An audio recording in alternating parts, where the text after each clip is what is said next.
उत्तर प्रदेश के पूर्व मुख्यमंत्री 2024 के एक ऐसे नायक जिन्होंने उत्तर प्रदेश में बीजेपी के लिए सबसे बड़ा अड़चन पैदा किया, जिनकी पार्टी 37 सीटों के साथ देश की तीसरी सबसे बड़ी पार्टी बनी, उनके अध्यक्ष अखिलेश यादव जी का तालियों के साथ एजेंडा आज तक में अभिनंदन है। मेरा पहला प्रश्न वही होगा जो हमने सेशन का नाम भी रखा है, अखिलेश जी, कि क्या 27 में सत्ता मिलेगी? क्या 2024 में लोकसभा चुनाव में जो उत्तर प्रदेश में आपने कमाल किया था वो मोमेंटम बरकरार रहेगा 27 तक? मैं सबसे पहले आपका धन्यवाद देता हूं कि आपने इस कार्यक्रम में मुझे बुलाया, और स्वागत इसलिए आपने तेज कराया जिससे कि आपके सवाल मेरे कान तक न पहुंचे। जो जनता का फैसला इस चुनाव में था, 27 में भी वही परिणाम आएगा और उससे बेहतर परिणाम जनता इस बार देगी, क्योंकि सरकार को देख रहे हैं वो जिन मुद्दों की वजह से भारतीय जनता पार्टी हारी है, अभी उन मुद्दों का भी समाधान भारतीय जनता पार्टी नहीं कर पा रही है। किसान के सवाल पर भारतीय जनता पार्टी चर्चा नहीं करना चाहती है। ये वही भारतीय जनता पार्टी है जिसने किसानों के लिए कहा था कि हम आपकी आय दोगुनी कर देंगे।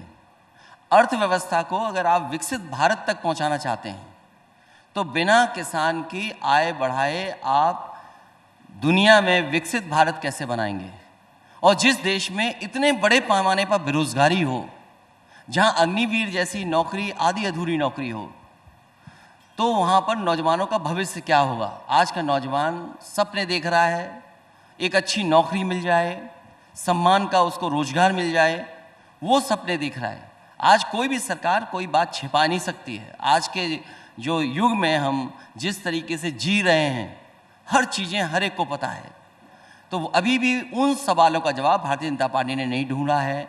महंगाई का सवाल वैसा ही का वैसा है जैसे पहले था। कोई परिवर्तन भारतीय जनता पार्टी के फैसलों में नहीं आया है, और उन फैसलों पर चर्चा न हो, इसीलिए भारतीय जनता पार्टी जानबूझ करके नए नए मुद्दे लेकर के आती है जिससे कि बुनियादी जो सवाल है उन पर चर्चा न हो। हरियाणा का चुनाव सबसे पहला चुनाव था 2024 के लोकसभा के बाद, और वहां पर जो कांग्रेस ने 5-5 का ड्रॉ कर दिया था 10 सीटों पर, वो विधानसभा आते आते बिखर गया और बीजेपी को हिस्टोरिक विन वहां मिल गया। हरियाणा में बीजेपी की जीत का एनालिसिस आपकी नज़र में क्या है? क्या कांग्रेस पार्टी से कोई चूक हुई या बीजेपी ने कुछ ऐसा ट्रम्प कार्ड खेला कि उनकी जीत हुई? क्योंकि हरियाणा का चुनाव दिल्ली के करीब, बिल्कुल करीब चुनाव था। मेरी किसी समीक्षा से कोई बदलाव नहीं होना है, लेकिन मैंने कई चैनल और कई यूट्यूबर्स का जो समीक्षा करने का तरीका देखा और उनकी जो सूचनाएं और जानकारी थी, मैं समझता हूं किसी भी पॉलिटिकल पार्टी के लिए वो जानकारी बहुत महत्वपूर्ण है।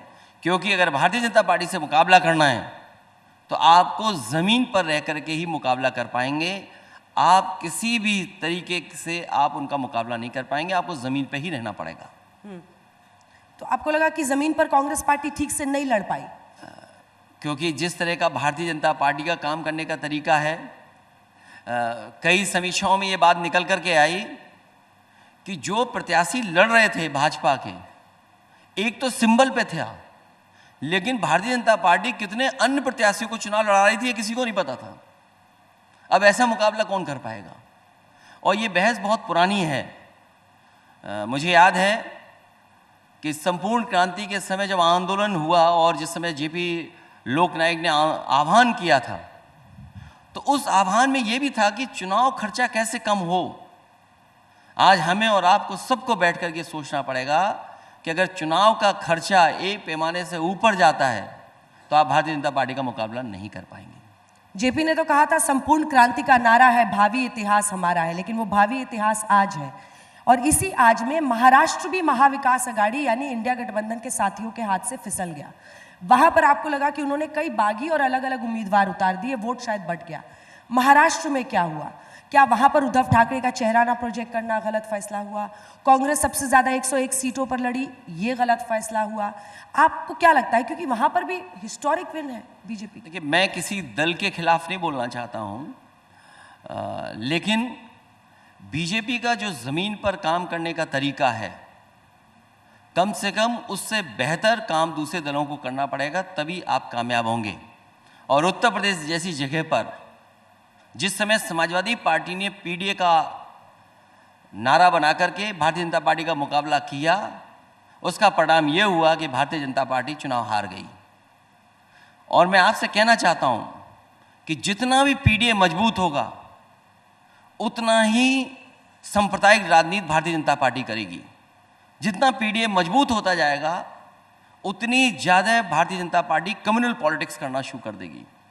तो महाराष्ट्र में जो परिणाम आए हैं, किसी को नहीं पता था कि महाराष्ट्र में ऐसे परिणाम आएंगे, लेकिन जो हार है उससे सीखना चाहिए और हार को स्वीकार कर करके आगे की लड़ाई की तैयारी करनी चाहिए। लेकिन वही बांग्लादेशी घुसपैठियों का मुद्दा झारखंड में नहीं चला, वहां पर हेमंत सोरेन इंडिया गठबंधन की सरकार बनी। देखिए, हर स्टेट के अपने मुद्दे होते हैं और कई बार अपने भावनात्मक इमोशनल कुछ इश्यूज ऐसे होते हैं जिससे लोग जुड़ते हैं। भारतीय जनता पार्टी को दबाव बना करके झूठे मुकदमे लगा कर किसी को जेल नहीं भेजना चाहिए था। वहाँ के आदिवासी समाज के लोगों को लगा कि उनके नेता के साथ अन्याय हुआ है। इस वजह से आप अगर रिकॉर्ड देखेंगे और जिस तरह का डेटा दिखाई देता है, भारतीय जनता पार्टी ने तमाम तरह के प्रचार किए, उसके बाद भी वो कामयाब नहीं हुए। बटेंगे तो कटेंगे। आपने एक बार कहा था कि बीजेपी के लेबोरेटरी में पहले ये नारा बना, फिर चुना गया कि किसके मुंह से बुलवाना है, तो उत्तर प्रदेश के मुख्यमंत्री योगी आदित्यनाथ को चुना गया। लेकिन ये नारा वो आगरा से शुरू करते हुए हरियाणा, महाराष्ट्र हर जगह लगा रहे थे। और बीजेपी कह रही है कि एक है तो सेफ है, बटेंगे तो कटेंगे। हिंदू एकजुट हो गए हैं, अब वो जाति पर नहीं बटेंगे। मैंने इसीलिए कहा आपसे कि जितना पीडीए का नारा हम लोग मजबूत करेंगे उतना ही भारतीय जनता पार्टी की कम्युनल पॉलिटिक्स होगी। वो पीडीए के नारे से घबराए हुए हैं, पीडीए की एकजुटता से घबराए हुए हैं, पीडीए समाज के लोग एक साथ खड़े होकर के अपने हक अधिकार मांग रहे हैं, इसलिए डरे हुए हैं। जो नारा ये आपको सुनाई दे रहा है वो इसीलिए सुनाई दे रहा है क्योंकि वो सामाजिक न्याय पे बात नहीं करना चाहते हैं। जिस तरीके से नौकरी रोजगार उत्तर प्रदेश के लोगों को मिलना चाहिए था वो नहीं मिल पाया, जो इंफ्रास्ट्रक्चर बन जाना चाहिए था। और सोचिए, देश के प्रधानमंत्री वहाँ हैं, अभी देश के प्रधानमंत्री जी कुंभ के आयोजन की तैयारियों को देखने गए थे, वहाँ पे शुरू होना है कुंभ। क्या सरकार ने 10 साल में, दिल्ली की सरकार ने और यूपी की सरकार ने गंगा को साफ कर दिया? आज भी नाले बह रहे हैं। और कन्नौज, जहाँ से मैं खुद सांसद हूँ, काली नदी पूरा का पूरा वेस्टर्न यूपी का जितना भी पॉल्यूटेंट है सब लेकर के आकर के गंगा में जुड़ जाता है। कानपुर में जहाँ मुख्यमंत्री जी ने खुद सेल्फी खिंचवाई, आज सेल्फी खिंचवाएं वो जाकर के लोग। तो जो गंगा के साथ या गंगा की सफाई का नारा दिया था वो पूरा नहीं हुआ। इसीलिए वो जानबूझ करके जो बुनियादी सवाल हैं, जो उनके खुद के वादे थे, उन वादों पे वो चर्चा नहीं करना चाहते। आपने पीडीए का जिक्र किया, तो एक हमने पीडीए का ये जो उपचुनाव हुए थे सर, उसके नाम निकाले हैं। तो अगर हम पीडीए में जो तमाम उम्मीदवार दोनों जगह से तय किए गए थे वो हम दिखा रहे हैं कि एक यादव और कुर्मी कैंडिडेट ओबीसी, एक बिंद नॉन डोमिनेंट जो है वो 3 पिछड़ा आपने दिया, 2 दलित को दिया, 4 अल्पसंख्यकों को दिया। आप ए से, कई बार मुझे, अगर मैं सही हूं तो आपकी पार्टी के नेताओं ने बताया कि ए से आप आधी आबादी भी कहते हैं, अल्पसंख्यक भी कहते हैं, अगड़े भी कहते हैं, लेकिन सिर्फ 4 अल्पसंख्यकों को। अब इसकी काट बीजेपी ने कैसे ढूंढी उपचुनाव में? 5 पिछड़ा जिनमें एक Yadav Kurmi dominant caste OBC, फिर 3 नॉन डोमिनेंट ओबीसी उन्होंने पाल, निषाद और मौर्य को दिया, 1 दलित, और अगड़ा उन्होंने 3 दे दिया, 2 ब्राह्मण, राजपूत, उनका तो डिक्लेयर्ड है अगड़ा वाला। तो क्या उन्होंने आपके पीडीए की काट खोज ली क्योंकि उपचुनाव में उनकी परफॉर्मेंस बेहतर हो गई? आपने इस तस्वीर में थोड़ी कमी छोड़ दी। जो अभी तस्वीर दिखाई दे रही है स्क्रीन पर, उसमें आपने कमी छोड़ दी। अगर आप पुलिस भी लगा देते बगल में तो शायद पूरी हो जाती तस्वीर। आप, बाबा साहब भीमराव अम्बेडकर जी ने, और लोकतंत्र में हमें वोट का अधिकार मिला है। इलेक्शन कमीशन हर बार ये प्रचार करता है कि ज़्यादा से ज़्यादा लोग बाहर निकलें, वोट डालें आकर के। वो इलेक्शन कमीशन सुनिश्चित कराता है। तो ये तस्वीर अधूरी है। अगर आप पुलिस की भी लगा देते तस्वीर तो ज़्यादा अच्छा होता। और दूसरी बात मैं आपसे कहना चाहता हूँ, ये तो आपने दिखा दिया कि हमने पीडीए में इनको टिकटें दी, इनको छोड़ दिया, इनको नहीं दे पाया। एक काम आप करिए मेरी मदद के लिए और देश की जनता की मदद के लिए।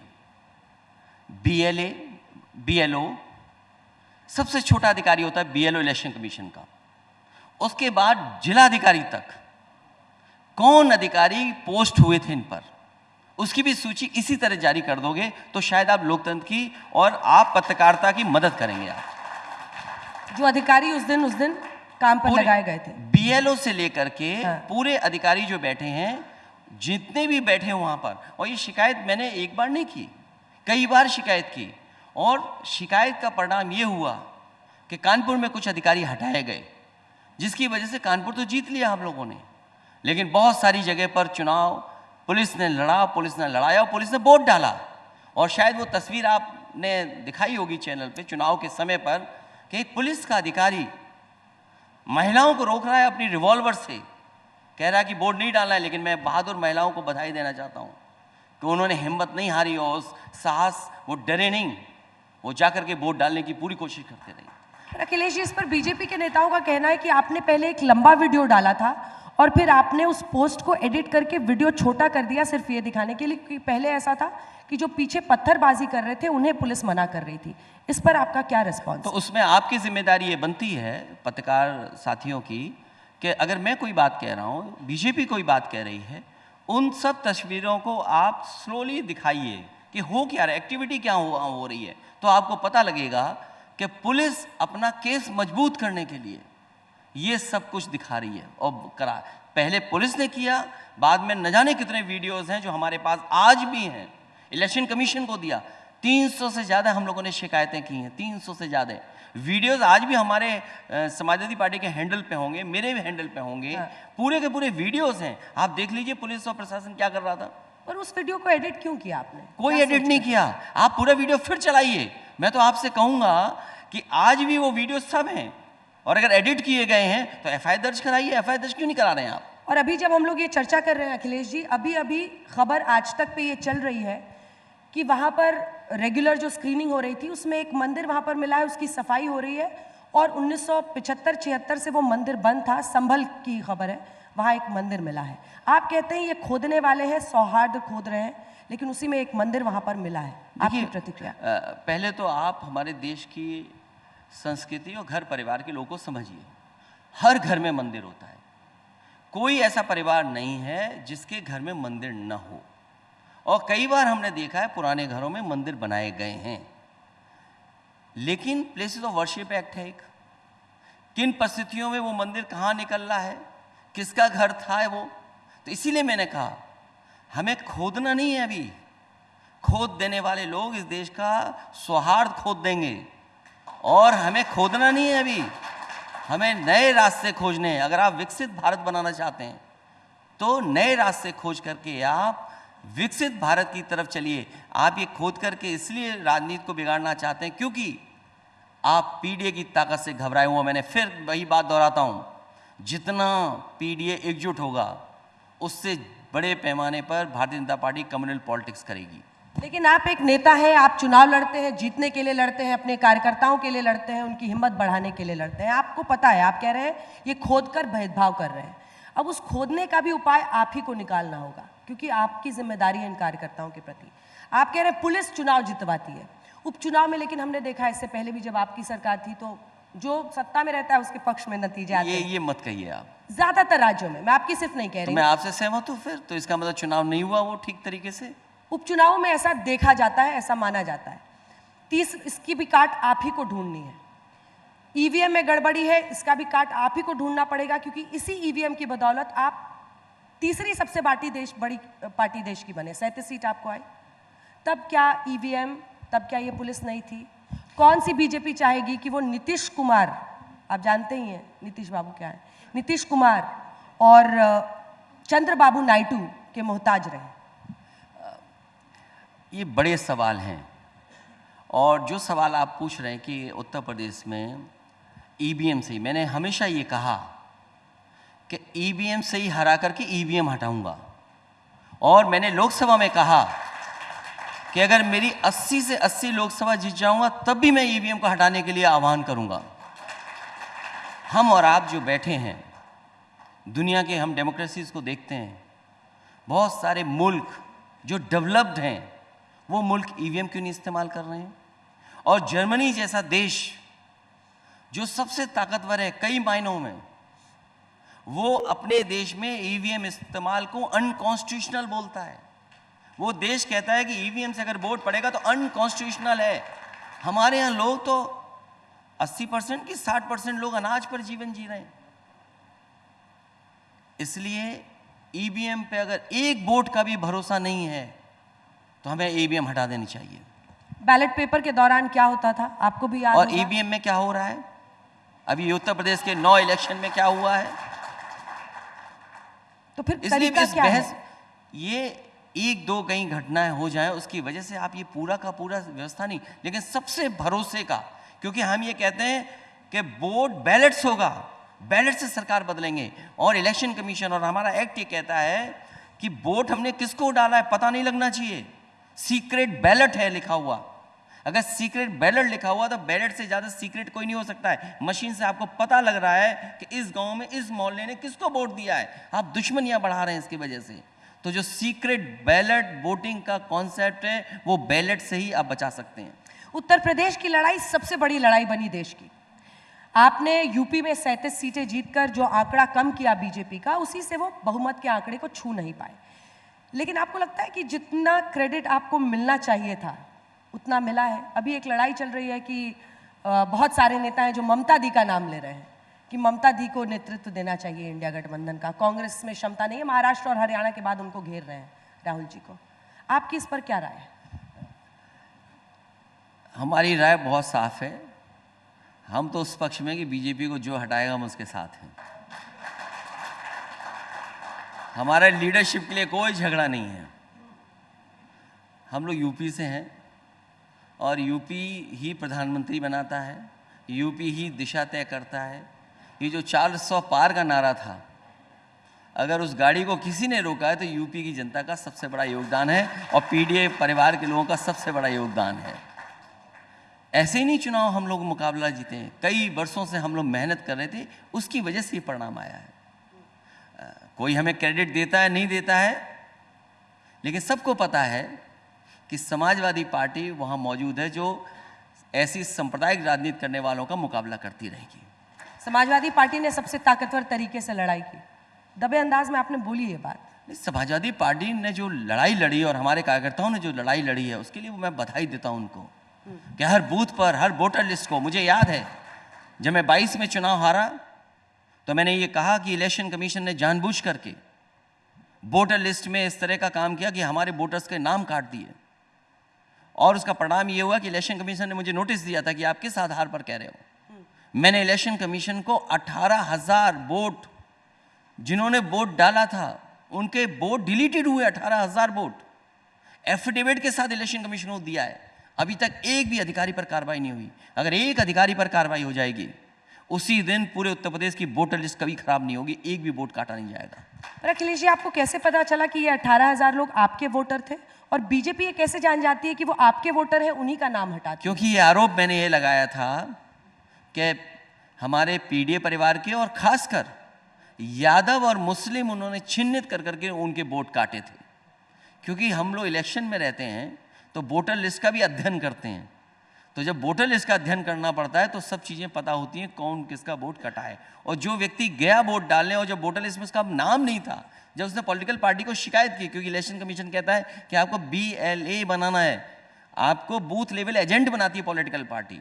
तो हमारा जब एजेंट रहता है वहाँ पर, वो देखता है कि हमारा वोट नहीं पड़ रहा है, वोटर लिस्ट में नाम नहीं है, तो शिकायत वहाँ से पता लगती है हमें कि हमारे बूथ पर हमारा जो पार्टी का एजेंट था जो हमारा, उसने बताया कि आपका वोट नहीं पड़ पाया, इसका वोट वोटर लिस्ट से गायब किया है। अखिलेश जी, आपने शायद पहली बार मुझे लगता है बोला होगा कि हमारे जो वोटर्स लिस्ट थे उसमें उन्होंने चुन चुनकर M और Y मतलब मुस्लिम और यादव। मैंने ये बात तो मंच से कहा, मन से कही, मैं मंच से कहा हूँ और इसलिए मुझे नोटिस दिया था इलेक्शन कमीशन ने। हाँ। कहा कि किस आधार पर आप कह रहे हैं, तो मैंने 18,000 वोट वो जो डिलीट किए गए थे और जो जिंदा थे और जिनको वोट नहीं डालने का मौका मिला, मैंने विद एफिडेविट शिकायत इलेक्शन कमीशन को। और यही वो कहते हैं कि आप देखिए पिछड़ा, दलित, अगड़ा जो भी आप अल्पसंख्यक या मुस्लिम यादव, आप जाति में धर्म में लोगों को आप बांटते हैं। वो कह रहे हैं कि एक है तो सेफ है। मैंने नहीं बांटा, कभी कोई एक मनु ऋषि आए थे, उन्होंने बांटा है। मैंने किसी को नहीं बांटा, मैं तो जोड़ने की कोशिश कर रहा हूँ। मैं उनको सामाजिक न्याय दिलाने की कोशिश कर रहा हूँ। जो आधे अधूरे पीछे रह गए लोग, उनको सम्मान दिलाने का काम कर रहा हूँ। और हम में से तो वो लोग हैं जिनके जाने के बाद मंदिर में गंगा जल से धुलाई होती है। तो इसलिए हमारी जिम्मेदारी ज़्यादा बड़ी बनती है कि हम तमाम अपने पीडीए परिवार के लोगों को न्याय दिलाएं, उनको मान सम्मान दिला करके समाज में आगे बढ़ाएं। तो बाकी लोग उनके नेता नहीं हैं आप? इसीलिए मैंने लीडर ऑपोजिशन बनाया माता प्रसाद पांडे जी। पर उनके भी तो नेता आप हैं ना, तो सबका नाम बोलिए कि सारे यूपी वाले हमारे। नहीं, मैं तो कहता ही हूँ जात वाला फॉर्मूला नहीं, क्यों? जाति के आधार पर नहीं है, हम सब जातियों को जोड़ करके ही आगे चलना चाहते हैं।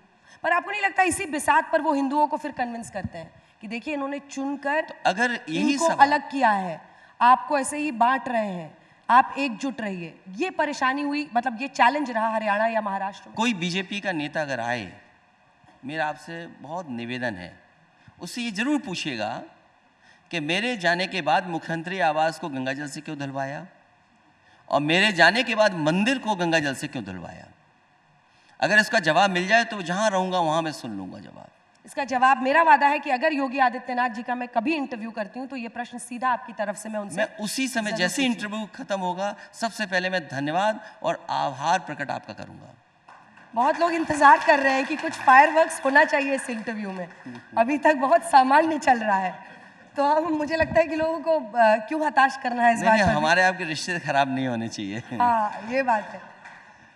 लेकिन देखिए अखिलेश जी, बड़ी लड़ाई ये है कि अगर आप 2027 की बात करें तो आपके लिए बहुत आसान इसलिए नहीं होगा क्योंकि आप देख रहे हैं कि एक हिंदू मुस्लिम का पूरा मुद्दा, ये जो खुदाई वाले मामले हैं, सर्वे के जरिए हैं, प्लेसेस ऑफ वर्शिप एक्ट पर भी सुप्रीम कोर्ट ने केंद्र सरकार से कहा है कि आप 4 हफ्ते में हलफनामा दीजिए और इस एक्ट को लेकर वो बदलाव की तरफ बढ़ सकते हैं।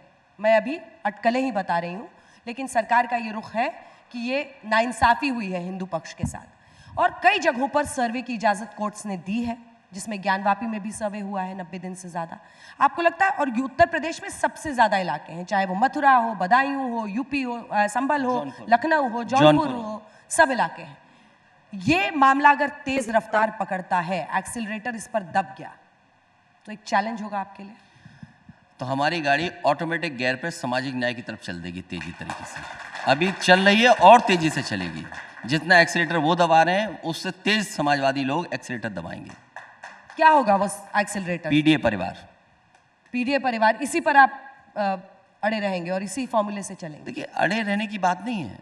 हमारा संविधान हमें कहता है कि हमें अधिकार मिलना चाहिए।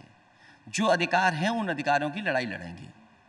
हम कहाँ पहुँचेंगे, क्या परिणाम आएगा, उसकी फिक्र नहीं कर रहा हूँ मैं, लेकिन जो हमें अधिकार मिले हैं उन अधिकारों को सुरक्षित रखना, उन अधिकारों के लिए लड़ाई लड़ना लगातार करते रहेंगे। और जो काम हम लोगों ने किया है, देखिए एग्जेम्पलरी काम है। आप हमें जातों में उलझा रहे हो। जो देश को one of the best expressway अगर किसी ने दिया है तो वो समाजवादी पार्टी ने दिया है। और मैं आज कहना चाहता हूं आपसे कि जब आप जात में उलझाते हैं, देश के प्रधानमंत्री, फिर मैं कहता हूं, देश के प्रधानमंत्री जिस एक्सप्रेसवे पर हरकुलस विमान से उतरे थे, वो समाजवादी पार्टी के डिजाइन्ड एक्सप्रेसवे था। बीजेपी ने कोई दूसरा डिजाइन नहीं कर पाया। और बहुत दावे के साथ मैं कहता हूं एक बात और, कि जिस तरह से एक्सप्रेसवे समाजवादियों ने डिजाइन किया था, आप जब 4 लेन 6 लेन में चलते थे तो हर 50 किलोमीटर पर आपको टोल पर रुक जाना पड़ता था। समाजवादी पार्टी वो पार्टी थी जिसने पहली बार एक्सप्रेसवे ऐसा डिजाइन किया कि आपको सड़क पर नहीं रुकना पड़ेगा टोल देने के लिए। जब आप एग्जिट पे निकलेंगे तब जाकर के आपको टोल देना पड़ेगा। और वही डिजाइन आज NHAI अपना रहा है। तो सोचिए हम लोगों ने क्या काम करके दिखाया। और यही नहीं, मुझे खुशी है इस बात की कि देश में सबसे ज्यादा और सबसे पहले लैपटॉप डिस्ट्रीब्यूशन अगर किसी ने करके दिखाया और प्रोक्योर कर करके तो समाजवादी पार्टी ने और समाजवादी लोगों ने लैपटॉप उठाए। और मैं आज कहता हूं, इस समय लैपटॉप था, आईपैड था ना? No it was laptop. Laptop था। और मैं आज भी कहता हूं, ये दावा करता हूं मैं, जिस बच्चे के पास वो लैपटॉप है, आप रैंडम चेक कर लीजिएगा, वो आज भी चल रहा होगा। चलिए, बातें आपका एक नया यही नहीं, अभी बात यही नहीं खत्म हुई है। अच्छा, नहीं, ये बात अभी नहीं तो खत्म शुरू हुई है। क्योंकि आप मुझे जाति में जाना चाहते हैं। यूपी में जो मेट्रो बनी है, आपकी लखनऊ की मेट्रो, कानपुर की मेट्रो, आगरा की मेट्रो, दिल्ली से नोएडा को जोड़ने वाली मेट्रो, नोएडा से ग्रेटर नोएडा जोड़ने वाली मेट्रो, अगर किसी ने बनाई है तो समाजवादी लोगों ने अपनी सरकार में इसको बढ़ाया है। उससे याद आया, रिवर साइड का क्या हाल है? रिवर फ्रंट मैंने साबरमती रिवर फ्रंट से अच्छा बना दिया, इसलिए तकलीफ में हूं। और ये सच्चाई है, और मैं सच्चाई इसलिए बोलना चाहता हूं कि अगर आप दिल्ली है या कोई भी शहर में जहां नदियां बह रही हैं, जो मॉडल समाजवादी सरकार में समाजवादी लोगों ने अपनाया है, वही मॉडल कामयाब है। आपको एक भी नाला नदी में नहीं आने देना है। जो गंदा पानी है शहर का, इंडस्ट्री का, उसको तभी रिवर में जाने दें जब वो साफ होकर के, ट्रीटमेंट होकर के जाए। ये पहला देश का रिवर फ्रंट था जो एग्जाम्पलरी था। मैं तो सरकार से आज भी कहता हूँ कि आपको इसी मॉडल को अपना करके और नाले रोकने चाहिए। जो नाले आज बह करके जा रहे हैं, आज ही की खबर है, काली नदी में कोई ट्रीटमेंट नहीं हो रहा है और काली नदी का पूरा पानी गंगा में मिल रहा है। और ये सवाल आज नहीं मैं उठा रहा हूँ, लोकसभा से लेकर के विधानसभा से लेकर के समय पर हम लोगों ने उठाया कि इसको भी साफ करना चाहिए। जब तक काली नदी साफ नहीं होगी या उत्तर प्रदेश के तमाम वो नाले हैं जो नहीं रोके जाएंगे, तब तक हमारी गंगा साफ नहीं होगी। और ये बात मैं इसलिए याद दिलाता हूँ क्योंकि हमारे बीजेपी के देश के प्रधानमंत्री जी ने कहा था कि माँ गंगा को साफ कर देंगे, लेकिन माँ गंगा कहाँ साफ हुई अभी? ये बड़े सवाल हैं। ट्रिपल आईटी में लाया, एससीएल का ट्रेनिंग इंस्टीट्यूट बनाया, आज हजारों बच्चे वहाँ पर पढ़ रहे हैं। और मुझे याद है जब पहली बार मैंने उद्घाटन किया था, जो बच्चे वहाँ एससीएल में आए थे, जिनको जॉब मिला था, उनके माँ बाप भी आए थे। उन्होंने कहा कि आपको धन्यवाद, बधाई देता हूँ कि हमारे बच्चे हमसे दूर थे, ये हैदराबाद में थे, ये बेंगलोर में थे, ये चेन्नई में थे, वहाँ पर काम कर रहे थे, लेकिन आपकी वजह से, इस एससीएल ट्रेनिंग इंस्टीट्यूट की वजह से बच्चे यहाँ पर आ गए। तो मैं ये बात ये कहना चाहता हूँ कि इस सरकार को इस काम को क्यों नहीं आगे बढ़ाया? अगर हम एससीएल लेकर के आए हैं, ट्रेनिंग इंस्टीट्यूट एक बनी है, लखनऊ में और हो जाता, लखनऊ में नहीं होता, कानपुर में हो जाता, कानपुर में नहीं होता, झांसी में हो जाता, झांसी में न कहीं और हो जाता। इसी शहर में आप हम लोग जानते हो, जो लोग यहाँ के लोग होंगे जानते होंगे, संस्कृति जैसा स्कूल है जिसमें एडमिशन नहीं मिल सकता आसानी से। संस्कृति स्कूल में कोई कितनी भी कोशिश कर ले, एडमिशन नहीं पा सकता। ये बात मुझे पता थी, इसलिए मैंने आईएएस ऑर्गेनाइजेशन के लोगों से कहा, जब आईएएस वीक होता था, मैंने कहा कि अगर दिल्ली में संस्कृति जैसा स्कूल है तो यूपी में भी बनना चाहिए। और मुझे खुशी इस बात की कि सभी आईएएस ऑफिसर्स उसमें सहमत हुए। मैंने बजट दिया और उसके बाद लखनऊ में संस्कृति स्कूल बन गया, लेकिन उत्तर प्रदेश की सरकार ने उस संस्कृति स्कूल को बंद कर दिया। लेकिन क्या आपको बीते दो चुनावों ने सिखा दिया कि जो लंबी लाइन आपने काम के गिनाई, ये काम नहीं आता?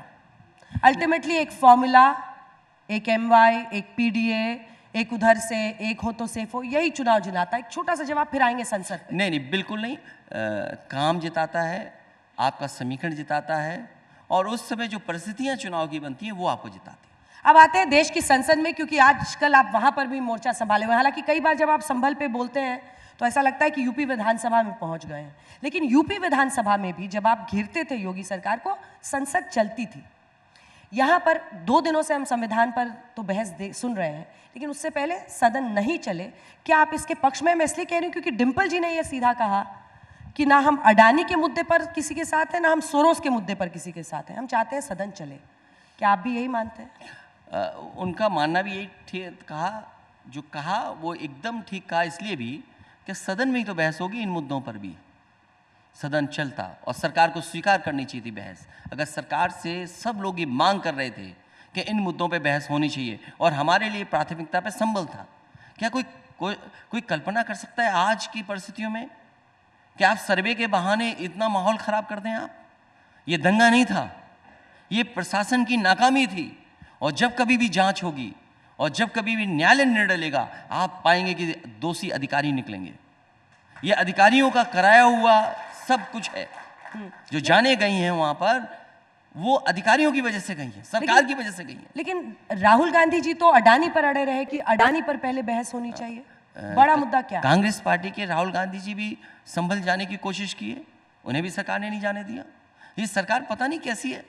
अगर हम संभल चले जाएं, पॉलिटिकल पार्टी के लोग संभल चले जाएंगे तो बात सुन करके उनका दुख दर्द बांटेंगे, हम कोई झगड़ा नहीं बढ़ाएंगे। और यही नहीं, केवल अभी किसान आंदोलन कर रहे हैं, उनकी बात सरकार नहीं सुनना चाहती है। अभी नोएडा में किसानों को अपनी मांगों को लेकर के धरने में बैठना पड़ा। जो पिछली सरकार ने सब मांगे मानी थी उनकी, ये सरकार मांगी नहीं मान रही है। काल कोठरी में बंद कर दिया उनको, किसान नेताओं को एकांत में डाल दिया, उनके परिवार को नहीं मिलने दे रहे। ये कहाँ का लोकतंत्र है? ये कहाँ की किसान के पक्ष वाली सरकार है? और कहते हैं हम आय दोगुना कर देंगे किसानों की। अरे किसानों के आंदोलन में आप बात नहीं सुन सकते, किसानों से बातचीत नहीं कर सकते। संभल पर वापस आते हैं, क्योंकि आपने कहा राहुल जी उनसे मिलने की कोशिश कर रहे थे, लेकिन आप भी जाना चाह रहे थे, नहीं हो पाया। आज जब हम लोग यहाँ चर्चा कर रहे हैं तो राहुल गांधी जी और प्रियंका वाड्रा गांधी जी दोनों संभल के पीड़ित परिवारों के लोगों से दिल्ली में मिल रहे हैं। अब ऐसा लग रहा है कि संभल को लेकर एक होड़ तो नहीं मच गई? आपने 9 सीटों पर उपचुनाव में कांग्रेस पार्टी को एक भी सीट नहीं दी थी कि इन सीटों पर अगर कोई हराएगा तो मैं ही हराऊंगा। तो कहीं ऐसा तो नहीं कि एक वोट रेस चल पड़ा है आप दोनों में भी? क्योंकि 27 में अगर सीट शेयरिंग होती है तो आपको तय करना होगा कौन कितना। देखिए 27 तक बहुत सी चर्चाएं होंगी और ये ज़माना ऐसा है कि बहुत सारी अफवाहें फैलाई जाएंगी, बहुत सारी अलग अलग तरह की बातें होंगी। लेकिन अगर संभल के पीड़ित से वो लोग मिले हैं तो दुख बांटना कोई खराब नहीं है। दुख बांटने के लिए बीजेपी के लोगों को मिलना चाहिए था। क्या? हाँ बोल देंगे, अभी उस पर भी बोल देंगे। तो दुख बांटने के लिए जाना चाहिए था कि अगर कोई किसी के साथ घटना हुई है, किसी पीड़ित है, किसी के परिवार के सदस्य की जान गई है, हम यही तो मानते हैं कि दुख बांटने से कम होता है। कम से कम उनका दुख सुनना चाहिए था। अगर उन्होंने सुना, हम नहीं सुन पाए, ये कोई कंपटीशन नहीं है। हम तो उनको परिवार के लोगों को धन्यवाद देंगे कि हम लोग उनके साथ हैं, सब लोग मिलकर के साथ हैं। ऐसी घटना ना दोबारा हो, ऐसे नाकाम अधिकारी ना हो। हालांकि वो बात आप पूछे न पूछें, लेकिन हमारे किसी साथी ने पूछ लिया बांग्लादेश को लेकर के। हाँ, उन्होंने बांग्लादेश को लेकर के, बांग्लादेश के हिंदुओं हालांकि पर मैं बीजेपी जैसा नहीं हूं, बीजेपी के नेताओं जैसा नहीं हूं मैं कि देश के सवाल में सड़कों पर उतार दूं। और जो जगह जगह पर धरना चल रहा था, मैंने अभी देखा कि हमारे कन्नौज में कुछ भारतीय जनता पार्टी के लोग धरना दे रहे थे बांग्लादेश को लेकर के, और जिलों में भी कह रहे थे। अरे भाई सरकार आपकी है, प्रधानमंत्री आपके हैं, सवाल हमसे पूछ रहे हो आप कि क्या हो रहा बांग्लादेश में? कमाल के लोग हो आप। भाई बांग्लादेश में क्या हो रहा है आपको प्रधानमंत्री से पूछना चाहिए, हमसे पूछ रहे हो आप। इसका मतलब आपके प्रधानमंत्री कमजोर प्रधानमंत्री हैं। सोचो, एक साधु संत जेल पहुंचा दिए गए। आपकी फॉरेन पॉलिसी गड़बड़ है। और मुझे याद है अभी कुछ दिन पहले जब चाइना को लेकर के स्टेटमेंट दे रहे थे फॉरेन मिनिस्टर, मैं सदन में खड़े होकर के पूछ रहा था कि रिजांगला मेमोरियल कहाँ है, रिजांगला मेमोरियल क्यों डैमेज कर दिया उन्होंने, चीन ने। उन्होंने कहा कि है, बना हुआ है। अभी मुझे जानकारी मिली है किसी फौज के माध्यम से कि पहले जहां बना था मेमोरियल वहां नहीं बना, वहां तो तोड़ दिया गया, दूसरी जगह बना लिया रिजांगला मेमोरियल। तो ये भारत सरकार की जिम्मेदारी है कि हमारे जितने भी जहां लोग हैं वो सुरक्षित रहें। ये हमारी फॉरेन पॉलिसी का फेल्यूर है कि हम अपने पड़ोसी देश के साथ संबंध अच्छे नहीं रख पा रहे, और पड़ोसी देशों में जो हमारे लोग रह रहे हैं उनको भी सुरक्षित सरकार नहीं कर पा रही है। सरकार को आप इस मुद्दे पर जितना भी घेरें, मुझे लगता है जो उनके प्रश्न का भाव था कि वहां पर जो हिंदुओं के खिलाफ अत्याचार हो रहा है, भाव मैं समझ रहा हूं क्या कह रहे हैं, उस पर क्या आप लोग सॉलिडारिटी दिखाएंगे? बस ये। कोई भी पॉलिटिकल पार्टी ओपन प्लेटफॉर्म पे फॉरेन पॉलिसी के बारे में नहीं चर्चा कर सकती है। अगर आप कहो तो मैंने कह देता हूं, हमें क्या है। कल को ये न कहे बीजेपी के लोग कि कोई भी फॉरेन पॉलिसी पर पॉलिटिकल पार्टी बाहर जाकर चर्चा कर रही थी। ये नाकामी किसकी है? ये नाकामी भारत सरकार की है कि आपके लोग वहां सुरक्षित नहीं हैं। बीजेपी के कई नेता अपने भाषणों में एक बात कह रहे हैं यूपी में, अब ये अफवाह है या सही है, ये जानने के लिए मैं आपसे पूछती हूं, ताकि यहीं पर दूध का दूध पानी का पानी हो जाएगा। वो कह रहे हैं कि जब संभल में 5 मुस्लिम परिवारों के लोग मरे, तब तो अखिलेश जी ने पार्टी की तरफ से 5-5 लाख का ऐलान कर दिया। लेकिन जब बहराइच में एक हिंदू लड़के की हत्या की गई, तब उन्होंने मुआवजे का या उनके परिवार को समर्थन का कोई ऐलान नहीं किया। क्या ये बात सही है या झूठ है? उस दोनों घटनाओं में फ़र्क है। दोनों घटनाएं अलग अलग परिस्थितियों में हुई हैं। जो संभल की घटना उस पर बहुत चर्चा हो चुकी है। बहराइच की चर्चा में मैं ये कहना चाहता हूँ, वो बात भी सबको पता होनी चाहिए कि वहाँ के विधायक नहीं, बीजेपी के कार्यकर्ताओं पे एफआईआर लिखवाई है और ये कहा है कि इनकी वजह से ये दंगा हुआ है। बीजेपी के विधायक ने ही बीजेपी कार्यकर्ताओं पर एफआईआर दर्ज कराई है और कहा है कि जो दंगा हुआ है, जिसकी वजह से जान गई, वो बीजेपी के कार्यकर्ताओं के वजह से गई है। मरा तो इंसान और ही है। दूसरा मरा तो इंसान ही है। दूसरा मैं बताता हूँ, मैं उसी पे आ रहा हूँ जो आप बात कहना चाहती हूँ, जिस भाव से जो बात सामने आ रही है। वहाँ पर जो डीजे पे गाने बज रहे थे, सबसे पहले सवाल उठाया कि आप भक्ति के गाना गाना चाहें, कोई मना नहीं कर रहा है। आपका प्रशासन कहाँ था? जब कभी भी इस तरह के आयोजन होते हैं, प्रशासन की पूरी जिम्मेदारी बनती है, बाकायदा रूट तय होता है, प्रशासन बैठ करके पीस कमेटी से बातचीत करता है, रूट तय होता है, उसके बाद निकलता है। आपका प्रशासन था ही नहीं वहाँ पे, पुलिस क्यों नहीं थी? और अगर आपकी नाकामी नहीं थी तो आपको पुलिस को सस्पेंड करनी पड़ी, वहाँ के अधिकारी क्यों हटाने पड़े आपको? और फिर जहाँ तक मुआवजे की बात है, आप किसी के घर पे चढ़ जाओगे आप जाकर के? आप घर पर क्या कर रहे थे आप जाकर के?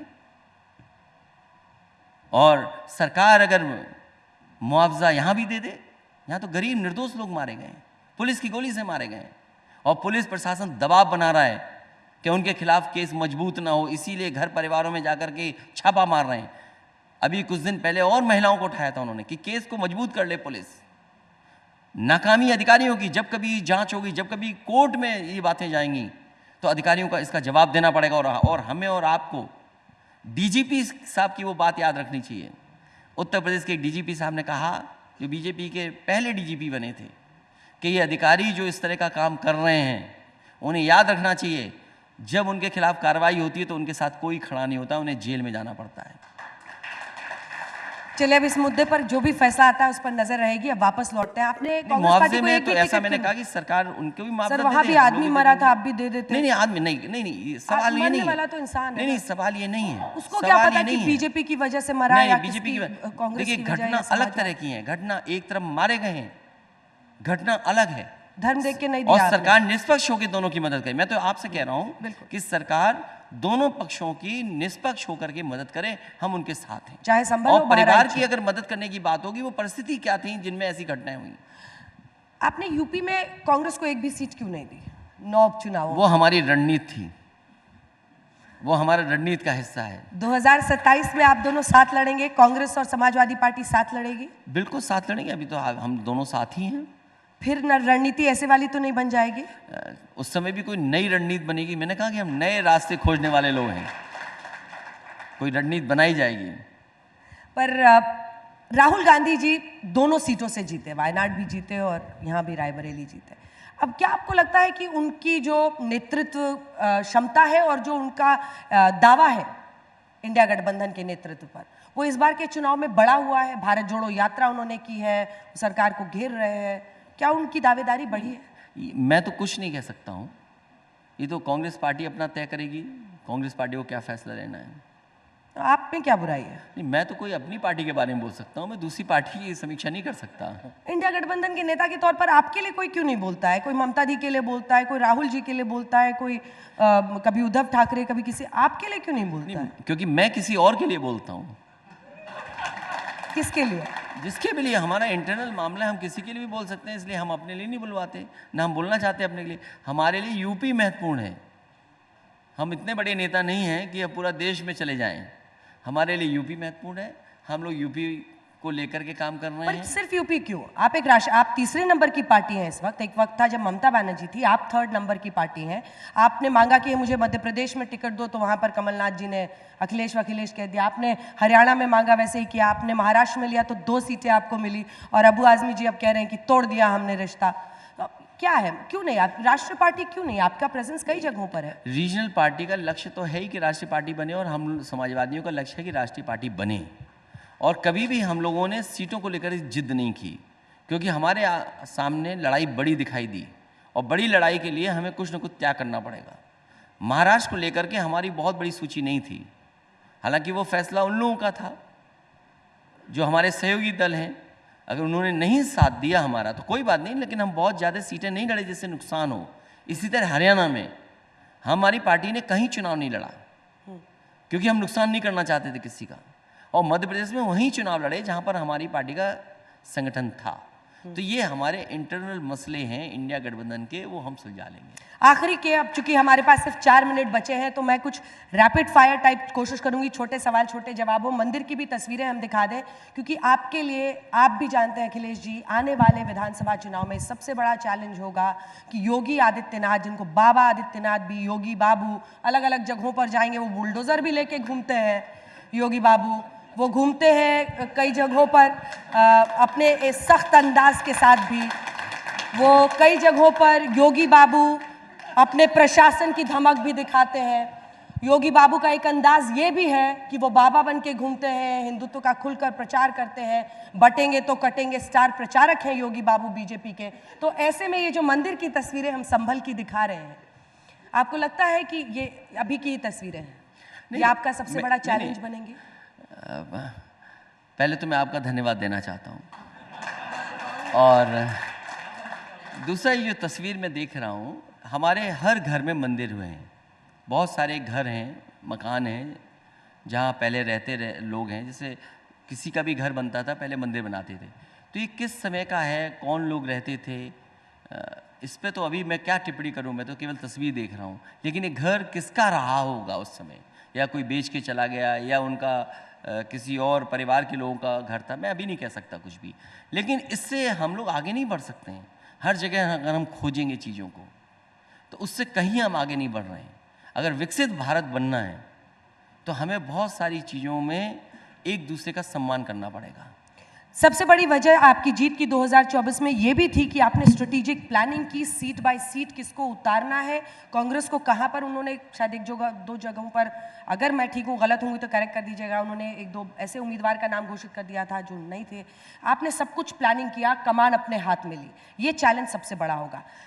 9 सीटों के उपचुनाव से शुरू होते हुए यहाँ तक पहुंची, और बताइए, उस वक्त ऐसी खबर आई कि प्रियंका जी से आपकी बात हुई और उन्होंने कहा कि हाँ ठीक है, फाइनल उनकी हामी थी।